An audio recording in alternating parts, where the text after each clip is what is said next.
Hello, I'm Emily McVey, the Executive Director of the United Way of the Lewis and Clark area here in Helena. For those of you that don't know the United Way, we are the hub of the nonprofits. And so here today we have our first partner spotlight in a very long time. We're very happy to be back with HCTV and spotlighting the Friendship Center. It is their Sexual Assault Awareness Month, so they have a lot of things to tell us.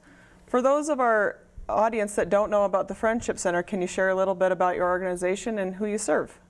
I'd be glad to. The Friendship Center's mission is to serve those impacted by domestic violence, sexual assault, and stalking. We serve the Tri-County area, so Helena area, Lewis and Clark County, Broadwater County, and Jefferson County.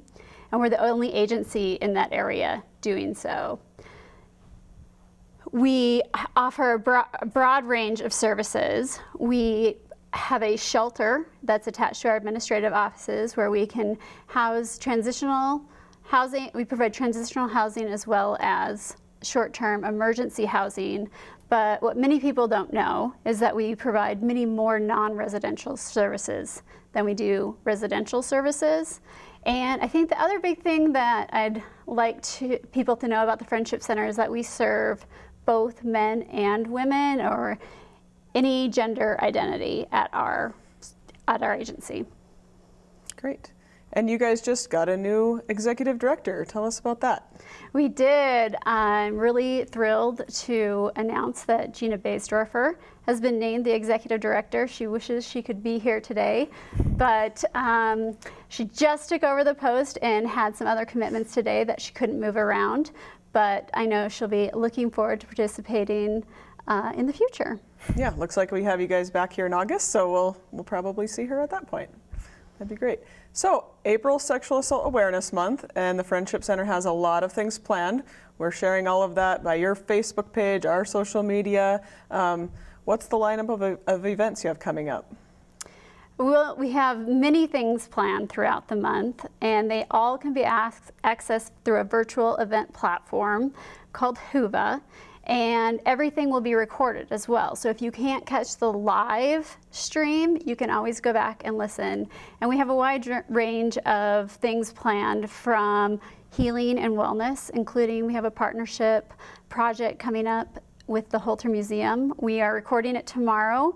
Kits are available for pickup at the Holter Museum throughout the month of April. They are $5 a piece, and we're going to be creating what is called power dolls. The Holter had a artist come and do a residency a few years ago named Vanessa German, and this figure, this power figure that people will be creating is based off of the work that she does. And the Holter is also doing a lot of healing in our community through their healing arts program, so we thought this was the perfect opportunity to partner with them to provide more healing through Sexual Assault Awareness Month as well. We are bringing in a national speaker through the platform from an organization called We End Violence, and he's an extremely engaging and entertaining speaker. One session that he is providing is focused primarily on parents. Of course, anybody is welcome to attend any of these programs. He'll also be doing one that's more geared toward the community as a whole, and the first one that will be geared towards parents is on the 15th, and the second one is on the 27th. But as part of the month's activities, we have all kinds of things going on. We are offering trauma-based healing through what are called embodiment stacks, and they're 15 minutes of activity that somebody can do on their own time to work through the healing process as it relates to how the body experiences trauma. And then just a lot of other programming related to the different facets of the work we do, from resiliency and trauma to sexual assault kit initiative to human trafficking. So I hope that everybody will go onto our website, thefriendshipcenter.org. There you'll find an agenda for everything that's being offered, as well as the virtual event platform to sign up.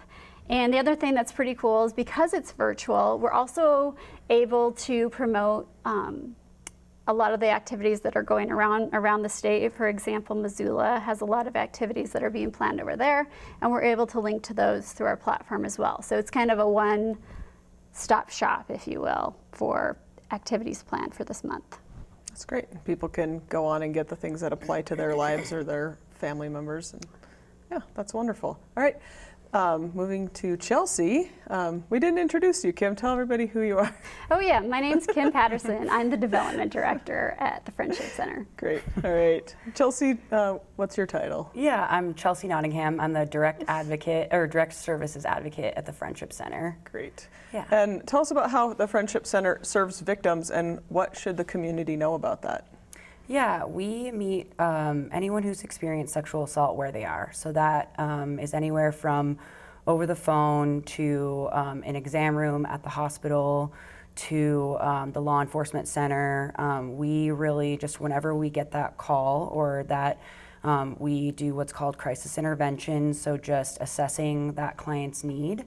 And a lot of times clients don't know what their next step should be, don't know really where to go from here. They've just experienced something that they had absolutely no control over, that has, it was very traumatic for them. So it's hard to think through decisions. And so what I do is just support them through whatever decision they make. So that could be reporting to law enforcement, that could be getting a sexual assault exam, it could be not really doing anything and just trying to work through that trauma with a therapist or with myself or with their friends and family.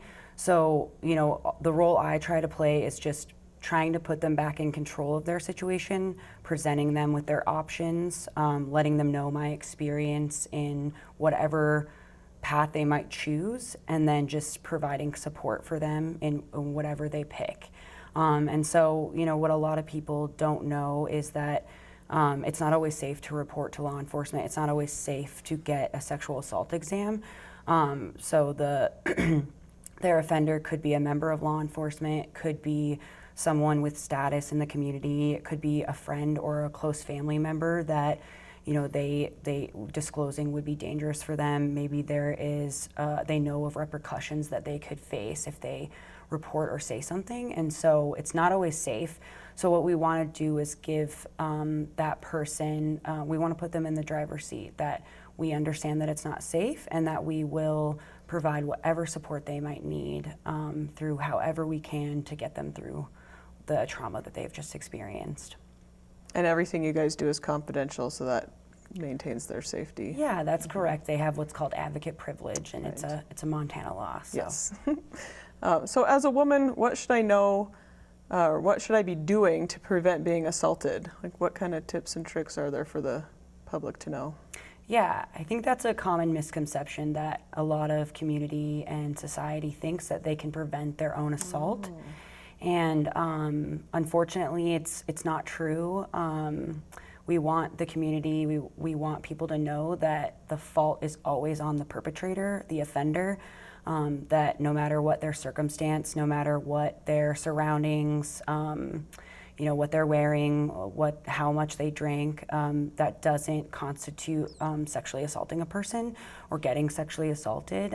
So unfortunately, I know that that's hard for people to wrap their head around, because if they can think, oh, I would never dress that way, or oh, I would never drink that much, or I'd never be at that party or that place, or in that circumstance, they think that they can prevent their own assault. And that's not, the statistics reflect that that's just untrue. We can't do that. And with society putting that blame on who is responsible for it, which is the perpetrator, that helps end, sexual assault, and that helps make it so victims can speak out about their assaults.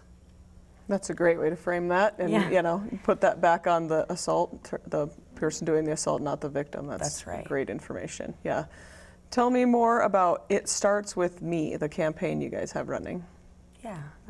So our It Starts With Me campaign grew out of this idea that we all have a role to play in preventing sexual assault and bringing awareness to sexual assault in our community.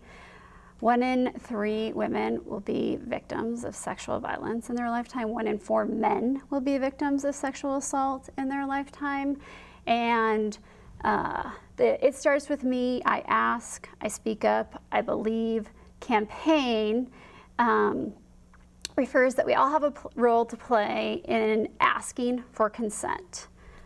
So we're just asking people to stand with us and say, I ask. I speak up when I see something that doesn't seem right.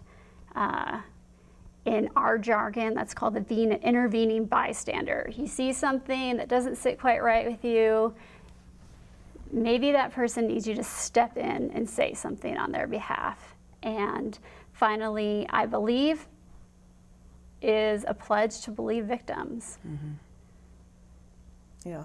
Not unlike the class you have to take when you start college. It's the same. It's the pledge to intervene if you see something going the wrong way and to keep your fellow students safe. So it's good information that I know the universities are passing along as well with the same message.